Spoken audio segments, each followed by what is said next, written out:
صحابی نے دیکھا آپ صلی اللہ علیہ وسلم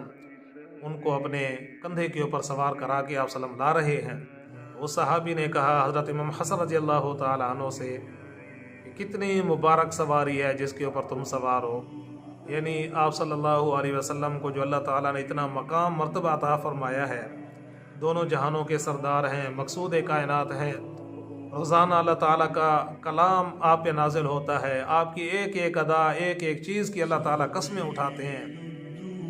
تو آپ صلی اللہ علیہ وسلم نے اس صحابی سے فرمایا کہ آپ سواری کی تعریف کر رہے ہیں کہ سواری بہت اچھی ہے، آپ سوار کو بھی تو دیکھیں کہ سواری اچھی ہے تو جو اس کے اوپر سواری کا مستحق ہے وہ بھی اسی طرح اچھا ہے، یعنی ہمیشہ سوار کو جو سواری ملتی ہے اس کی حیثیت کے مطابق ملتی ہے۔ اگر سواری اچھی ہے تو جس کے اوپر سوار بیٹھا ہے وہ بھی اسی طرح اللہ تعالیٰ کے ہاں مقبول ہے اور اللہ تعالیٰ کا محبوب ہے۔